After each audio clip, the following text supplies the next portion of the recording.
하나님의 말씀은 마가복음 1장 2절로 3절 주의 길이라는 제목으로 살펴보겠습니다. 베드로의 통역관이 되어서 복음을 전하던 그 바나바의 조카 마가가 있습니다. 그가 바로 이제 로마에서 구약을 잘 알고 믿는 이방인.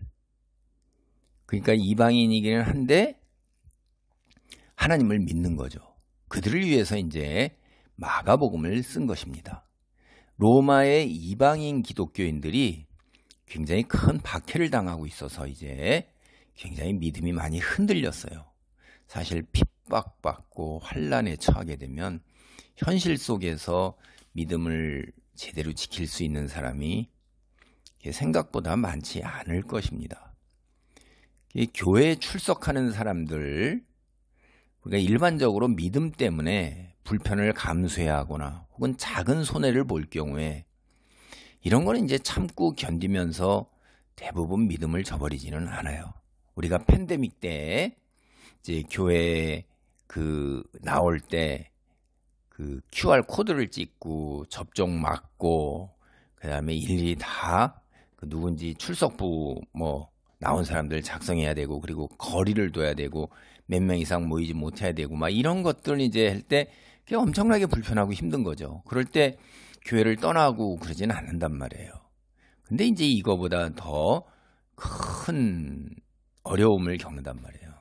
그렇게 굉장한 큰 핍박, 직장에서 쫓겨나거나 가족으로부터 추방당하거나 경제적으로 재산을 몰수당하거나 뭐 이런 것들 이제 가지고 오게 되면 생명의 위협까지 느끼게 된다면 믿음을 정말 지키는 사람은 그렇게 많지 않을 거다라는 거예요.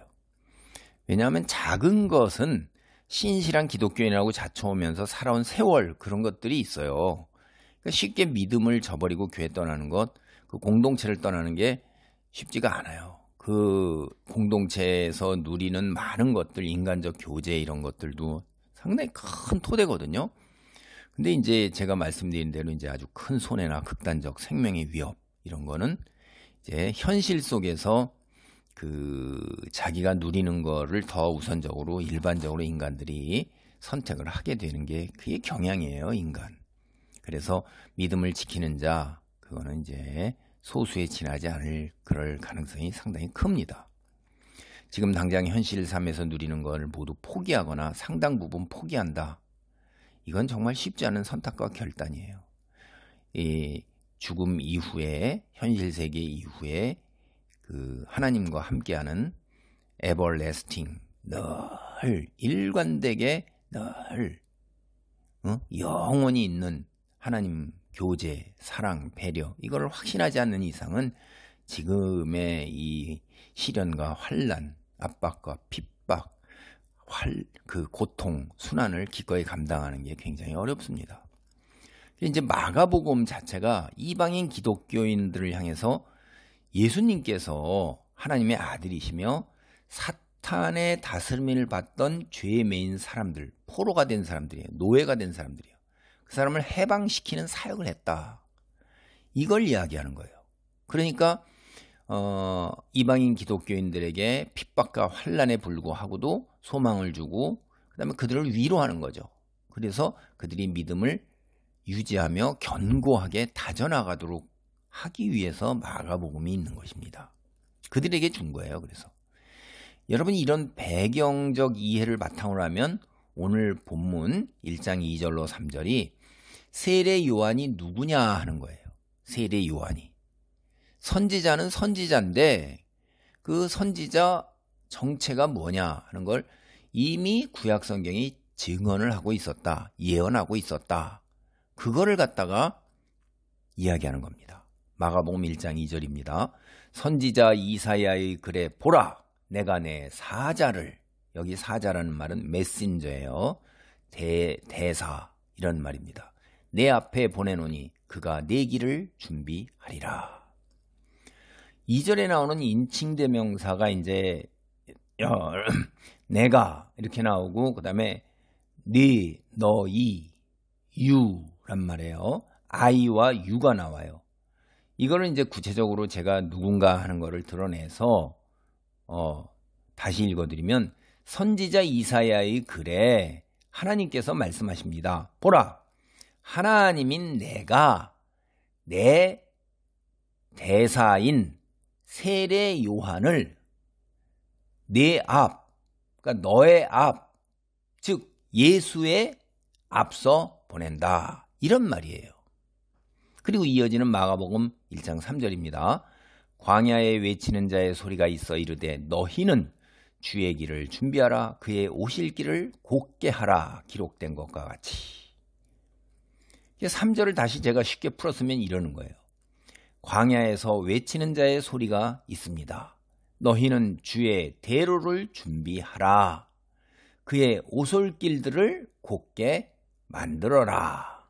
이런 이야기예요. 여기서 이제 주, 영어로는 대문자 Lord, 로드 이렇게 하죠. 이런 말이 가리키는 사람이 이제 앞에 2절 문맥을 고려하면 여기 주가 누구예요? 예수님이에요. 그러니까 그의 오실 길에서 그라는 인칭대명사가 역시 주를 가리키는 거예요. 로드. 그러니까 로드는 누구냐면 예수님이시잖아요. 여기서 가리킬 때 문맥에서. 그런데 마가복음 2절과 3절이 선지자가 기록한 이사야서에 나오는 것이라고 말합니다. 여기 보면 그렇죠? 선지자 이사야의 글에 이렇게 나오잖아요. 그러니까 이사야 40장 3절을 보면 이렇게 나와 있어요. 외치는 자의 소리여 이르되 너희는 광야에서 여호와의 길을 예비하라. 사막에서 우리 하나님의 대로를 평탄하게 하라. 여러분이 아시는 것처럼 구약 성경은 원래 히브리어로 기록되었죠. 그런데 이제 그 헬레니즘 시대에 고향을 떠나 전 세계 외국에 거주하는 디아스포라 유대인들이라고 그러죠. 그 이미 이제 726년경하고 586년 721년 무렵이죠. 북이스라엘. 그 다음에 586년 무렵 남유다 망했잖아요. 그러니까 다 고향이 없는 거예요. 나라가 없는 거예요. 다 흩어져 사는 거예요. 그걸 디아스포라라고 합니다. 그들이 이제 이렇게 세월이 흘러내려오니까 히브리어를 읽기 어렵게 된 거예요. 그러니까 이제 당대 공용어가 뭐냐면 예수님 오시기 이제 대략 3세기 무렵이에요. 헬라어로 구약 성경이 번역되는 거예요. 공용어는 이제 다 하니까. 그래서 애굽의 알렉산드리아, 그러니까 이집트죠. 오늘날 애굽은. 그래서 주전 2세기 무렵에 이제 완성이 되었어요. 그래서 이 번역본이 이제 헬라어로 히브리어가 헬라어로 바뀐 거예요. 그럴 때 당대에 이제 신앙 문헌이 있잖아요. 굉장히 유행한 그 신앙 문헌. 여러분 우리 신앙 문헌 하면 안희숙 여사의 뭐 죽으면 죽으리라 이런 책이나 혹은 저쪽에 뭐 미국에서 뭐 한때 뭐 저기 했던 그 상당히 뭐 그 믿음이 이끄는 신앙 뭐 이런 걸로 제가 기억을 하는데 그런 신앙 문헌들 뭐 등등 유행하는 그 신앙 문헌들 많이 익히는 게 있어요. 그런 것들이 뭐냐면 토빗기, 유딧기, 마카오 배우기, 상하, 바룩서, 지혜서, 집회서 이런 게 지금 이제 공동 번역한 그 카톨릭 성경이죠. 그 뒤에 붙어 있습니다. 그것도 함께 번역해서 부록으로 덧붙인 거예요, 이게. 그러니까 70인역이라고 이제 번역되는 성경에는 헬라어에는 이런 것들이 다 들어 있습니다. 근데 이게 헬라어인데 이제 가톨릭이 라틴어로 성경을 번역할 때 구약 성경뿐만 아니라 뒤에 이제 부록으로 붙어 있는 이런 것들을 함께 번역해서 성경 뒤에 70인역처럼 그렇게 붙어 있어요. 그러니까 그거 다 사람들이 성경인 줄 아는 거예요. 그런데 이제 개신교는 종교개혁 이후로 이제 원래 구약 성경만을 성경으로 사용하는 거예요. 유대교도 그 신앙 문헌은 없습니다. 유대교도 구약은 우리하고 똑같죠. 가톨릭하고도 똑같아요. 물론 당연히 이슬람교도 구약은 똑같습니다. 그런데 가톨릭만 이렇게 토빗, 유딧, 마카베오, 바룩, 지혜, 집회 이런 것들이 붙어 있는 거예요. 그래서 이제 우리 가톨릭하고 개신교가 성경에 차이가 나는 거예요. 그런데 이게 신학문헌이니까 여러분 공동 번역 한글 성경 그 뒤에 부록 있어요. 찾아서 읽어보면 다른 문헌보다도 신앙에 훨씬 더 유익할 거예요. 그래서 성경은 아니지만은 대단한 그 신앙적으로 성숙했던 사람들의 글이었다 하는 거 우리가 알 수가 있어요.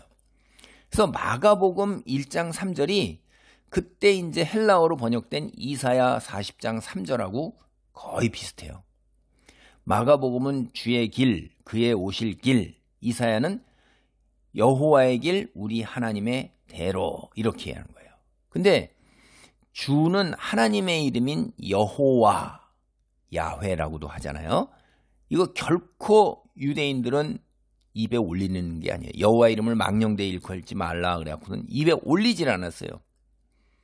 그걸 옮기기 위해서 여호와 야훼 이거를 이름을 옮기기 위해서 주라는 말을 사용한 거예요. 그래서 신약 성경에 와서는 주하고 그러면 이게 하나님을 가리키는 일반적인 말이고 동시에 성경에서 주하면 그게 메시아예요. 구세주.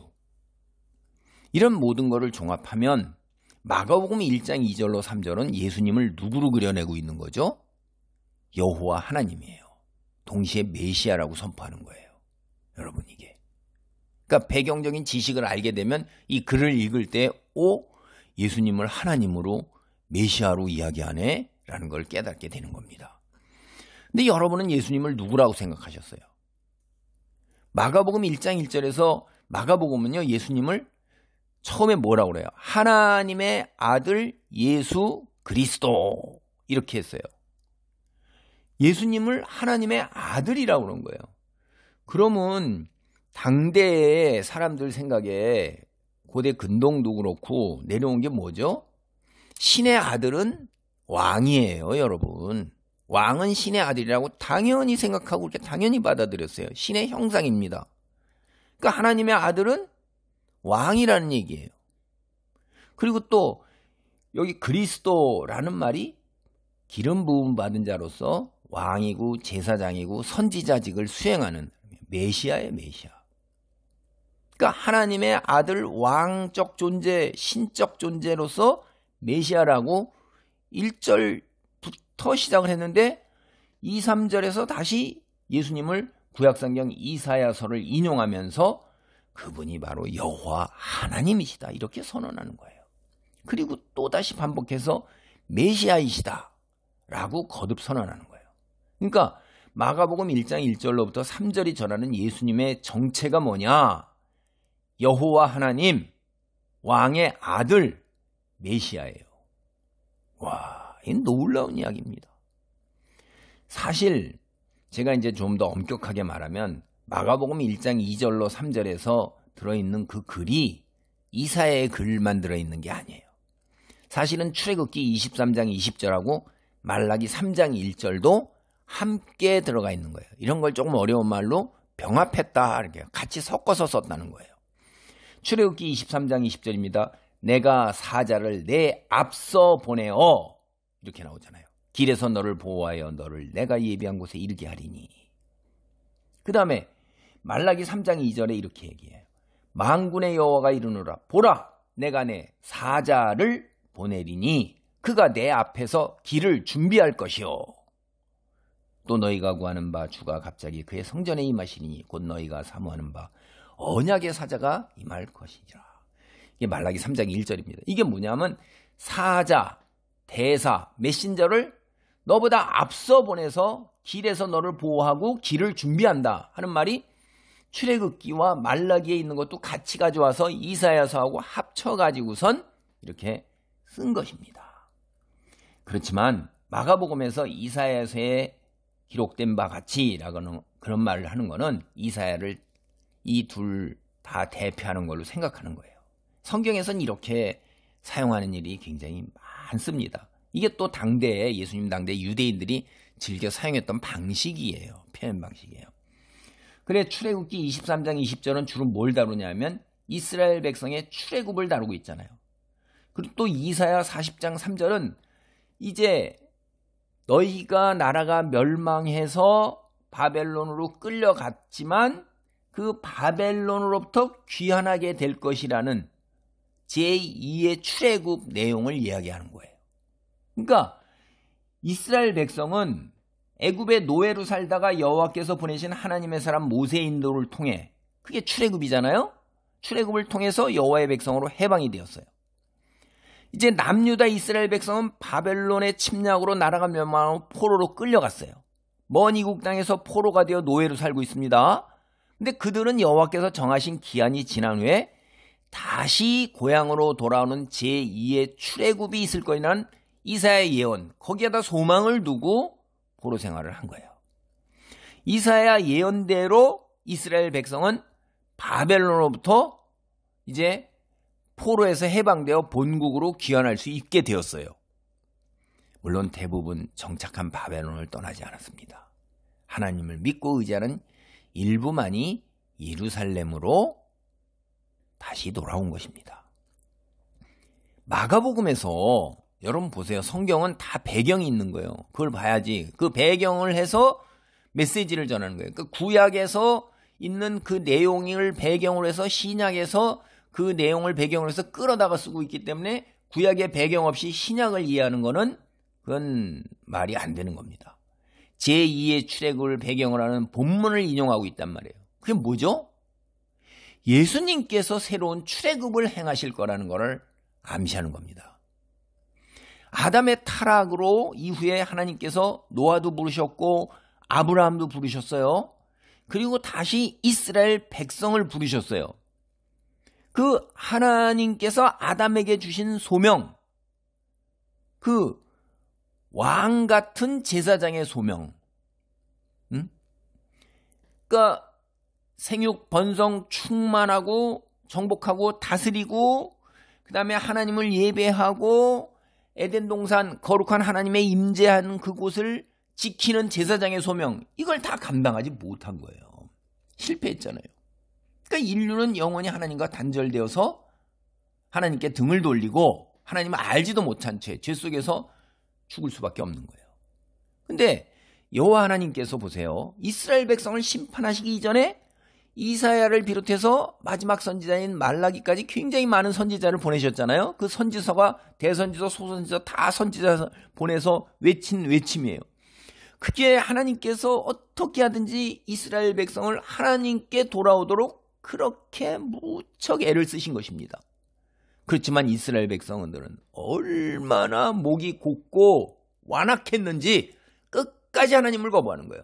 그리고 눈에 보이는 이 땅에서 자신들의 부와 안락, 그것만을 채우고자 우상을 섬긴 거예요. 그러니까 사탄의 유혹에 넘어가서 아담이 넘어간 것처럼 이 땅에서의 삶만 눈에 꽂혀 있는 거예요.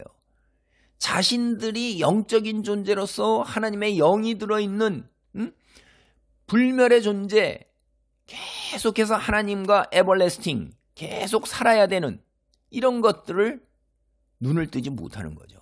근데도 하나님께서는 이스라엘 백성을 내가 심판하지만 심판 이후에 회복을 반드시 시킬 거라고 선언을 하고 약속을 하신 거예요.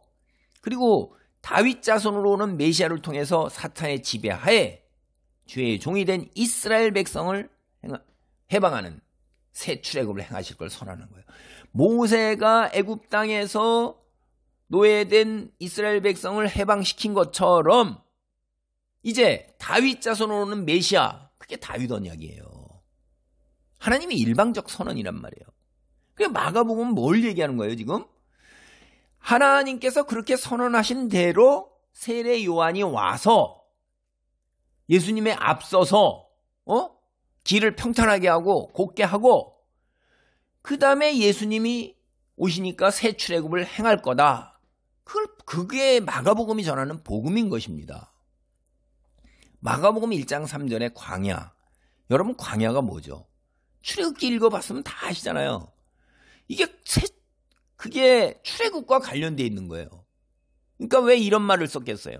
새 출애굽과 연관되어 있기 때문에 이 낱말을 가져오는 것입니다. 성경은 낱말과 사건과 이런 것들이 다 배경으로 해가지고선 계속해서 이어지는 거예요. 여러분이 이걸 C줄 날줄처럼 계속해서 짜여 있는 이런 것들을 보면 소름이 끼칠 정도로 정교하고 그 깊은 메시지를 깨달을 수가 있어요.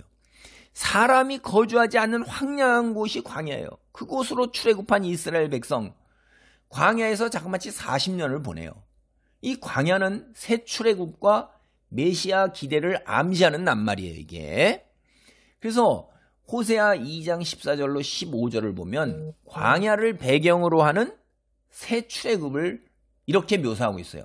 그러므로 보라, 내가 그를 타일러 거친 들로, 이 광야죠, 데리고 가서 말로 위로하고 거기서 비로소 그의 포도원을 그에게 주고 아골 골짜기로 소망의 문을 삼아 주리니. 아골 골짜기가 다 죽었잖아요. 죽은데 생명이 없는 곳. 그건데 거기에 뭐예요? 생명이 일어나서 살이 붙고 뼈가 살아나잖아요. 소망의 문을 삼아준단 말이에요. 그가 거기서 응대하기를 어렸을 때와 애굽 땅에서 올라오던 날, 출애굽하던 날과 같이 하리라. 그러니까 이게 뭐냐면 이 광야라는 게 새 출애굽을 연상시키는 거예요. 출애굽을 이미 떠올리게 해서 예수님께서 새로운 출애굽을 행하실 거다라는 거예요. 이 마가복음은요, 메시아가 인도하는 새 출애굽에 대한 그 기대를 배경으로 해서 광야를 말하고 있는 겁니다. 이제 마가복음을 듣고 읽는 독자들, 출애굽기에 담긴 출애굽 이야기, 이사야서에 담긴 새 출애굽에 관한 기대, 이 두 개가 다 금방 연상되면서 연결되었고 앞으로 이어지는 이 출애굽에 대한 기대에서 출애굽, 이 배경으로 마가복음 이야기를 이제 바라보게 되는 것입니다. 그러니까 우리보다 그 당대의 구약성경에 능통했던 사람들은 이런 배경 속에서 벌써 다 보고 있는 거예요. 마가복음 1장 3절 보세요. 광야에서 외치는 자의 소리인 세례 요한의 역할, 이게 뭐예요? 주께서 걸어가실 큰 길을 준비하는 거예요. 또 굽이굽이 펼쳐진 오솔길, 이걸 일직선으로 곱게 만드는 거예요. 문맥을 보면요, 이 길이 뭐냐? 주께서 주의 백성을 바벨론으로부터 해방하는 새 출애굽의 길이에요. 이사야에서 이 길이 바로 여호와 하나님의 길이에요. 마가복음에서는 이제 이 길이 예수님께서 걸으실 길인 것입니다. 여기서 여호와 하나님의 길이 바로 예수님의 길이라는 걸 깨닫게 되는 거예요. 그러면 이게 뭐죠? 여호와 하나님이 바로 예수님이라는 걸 깨닫게 되는 거잖아요. 오늘 말씀을 정리합니다. 마가복음은 예수님이 여호와 하나님, 하나님의 아들, 구약 성경이 예언한 메시아이시며 그가 이스라엘 백성을 새 출애굽으로 인도하실 것이라고 선언합니다. 세례 요한이 준비한 예수님께서 걸으실 길, 그게 뭐냐? 새 시대가 도래하며 여호와 하나님께서 이 세상에 하나님 나라를 세워 다스리고자 이 세상에 오시는 길인 것입니다. 근데 마가복음은 이 길을 하나님께서 친히 준비하시며 또 새 출애굽을 통해 새 이스라엘 백성을 인도하여 하나님 나라로 인도하여 드린다고 말하는 거예요. 마가복음은 이 세상에 하나님 나라를 세우고 하나님의 백성을 하나님 나라에 인도하여 드리는 일을 하나님이 직접 친히 주도하고 계시다고 말하는 겁니다. 우리는 선포된 예수 그리스도의 복음을 듣고 회개하고 하나님께 돌아가는 반응을 할 뿐이에요. 복음서를 보면 예수님께서 십자가 순환과 죽음을 통해 새 언약을 세우셔요. 그리고 새 출애굽을 통해서 예수님의 복음을 듣고 회개하고 하나님께 돌아와 하나님 나라의 백성이 될 수 있는 길을 마련하신 걸 우리가 알 수 있습니다. 이 길이 바로 여호와 하나님 주의 길이고 예수님의 길이었던 거예요. 예루살렘에서 고난과 죽음으로 이어지는 예수님의 길이었던 것입니다. 우리는 흔히 인생을 삶의 여정, 즉 길에다가 비유해요. 나는 어느 길 위에 있는가요? 세상을 향한 길인가요? 하나님 나라로 통하는 예수님의 뒤를 따르는 길에 있는가요? 자신에게 물어보면서 자신이 걷고 있는 인생길이 어느 길인지 살펴보기 바랍니다. 아멘. 기도합니다. 할렐루야. 하나님 감사합니다. 하나님, 하나님의 아들 예수님, 여호와 하나님 당신이시며 메시아로서 이 땅에 새 출애굽을 행하여 하나님 나라의 백성으로 살아갈 수 있도록 사람을 부르고 계심을 깨닫습니다. 그 선포되는 하나님 나라의 도래와 하나님 이 귀한 하나님의 백성으로의 초청에 아버지 반응을 보여 세상으로부터 돌아서서 하나님을 향한 아버지 그 믿음으로 이 인생여행을 살 수 있게 되기를 간절히 기도합니다.